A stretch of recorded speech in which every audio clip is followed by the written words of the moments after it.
I was supposed to talk about desegregation, but in light of certain things happening in our community, I said, well, maybe we need to talk about urban renewal. The term urban renewal was not introduced in the United States until the Housing Act of 1954.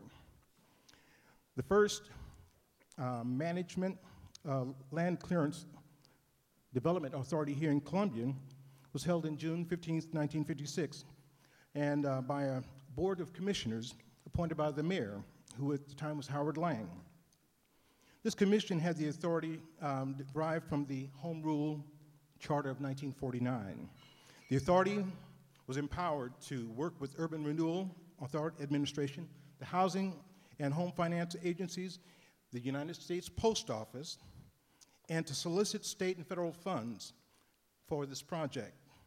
The Douglas School area was the primary targeted area for the authority. Work of the authority included the relocation of residents, public housing, the acquisition of property through the purchase, condemnation, eminent domain of these properties in these areas, the approval or rejection of the renewal plans by individuals and the negotiations with the contractors. The 1958 market analysis of the reuse appraisal of the Douglas School urban renewal area was prepared by a company out of St. Louis.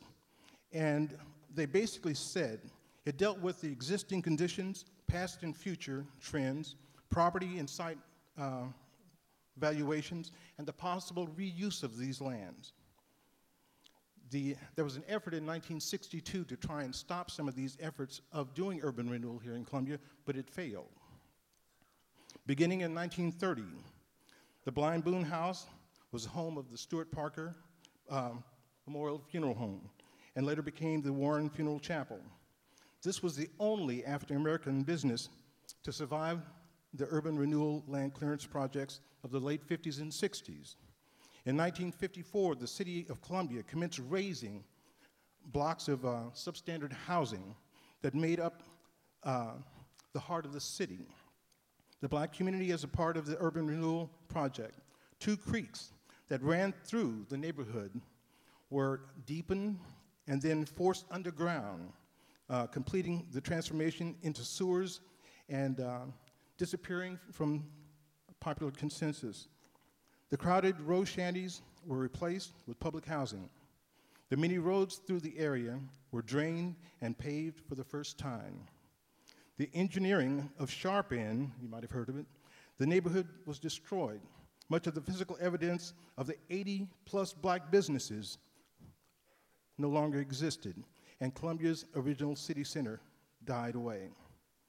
Bill Clark of the Tribune, in a column recently, talked about the rutted cinder connected between Old Highway 40 and Cherry Street that eventually became Providence Road, and the side trips of Park Avenue at Douglas School through the blocks of Walnut between 5th and 6th Streets, known as Sharp End. The Douglas area was a self-sufficient black community that had its own schools, its churches, cafes, doctors, lawyers, dentists, barbers, cobblers, blacksmiths, dance halls, pool halls, taxis, bars, and lots of music. Jake's Market, Uncle B's Ice House were across the street on 3rd Street from Douglas School. The Blue and White Cafe, Jenny Taylor's Tavern and Grill, the Richardson Shoe Repair Place, Tom McQuitty's Barbershop. This was where many young kids got their first haircuts.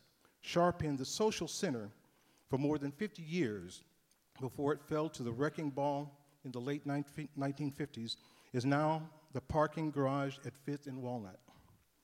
Alvin Coleman's liquor store and taxis located on the southeast corner of 5th and Walnut, and working to the east-south side of Walnut was the Green Tree Club. Shug Herndon's Tavern, Phil and Williams Barbershop, Merle Slater's Place, Paul Britt's Pool Hall, which became Vic Brown's Bar, Swanson's Plumbing on the corner. St. Luke United Methodist Church was on the northeast corner of 5th and Walnut, and Miss Vi's Cafe, and Dick Tibbs Pool Hall. That's where Tony's Pizza is now. Above the pool hall was the Elks Hall, the black community's center for dances and receptions and music. The post office now covers the whole north side of the block. On Park Avenue, Coleman's Junkyard was east of Douglas, and other Park Avenue businesses were L.M. Noble's coal yard and paper collection business, Justin Lake's barbershop, Coleman's cleaning shop, Green's funeral home. The first name was Freeman's. At 7th Street and Park, Stuart Parker's funeral home, the old Blind Boone residence, was at 10th and 4th, 10 North 4th. The best barbecue found in Columbia was Monte Ralph's Chicken and Rib Shack at 206 North 5th Street. Monte Ralph was known as the barbecue king and operated the restaurant for more than 30 years. He died in 1959. Coleman built the first black theater in Columbia on 5th Street, and it became the Tiger Club and later an art theater. And this was the first home of the Old Theater of all places. Today, this is the site of the Columbia Tribune building. Other known businesses were Raymond Davis's Coal Company on Switzler, J.E. Williams Barbershop on North 8th Street. Pre-integration Columbia had several black doctors all throughout this community. They had a chiropractor. They had Dr. Casal, Mr. Roland Wiggins. Mrs. Wiggins was his wife. She was the first black teacher at Hickman High School. The black dentist, Leroy McAllister, he was known in the white world for opening his office at any hour of the night if there was a need, sometimes at 3 a.m. in the morning. When integration occurred in the 1950s, the city underwent huge changes. Sharp End was gone by 1960. Land clearance opened Douglas area for public housing known as the projects. Many black businesses disappeared. Douglas School closed, Cemetery Hill disappeared. 3rd Street cinders became a 4-lane highway and across the town, and a century-old black culture slipped into history. Only the black churches remained. The irony, the Land Clearance Act did not ever expire. Beware. Thank you.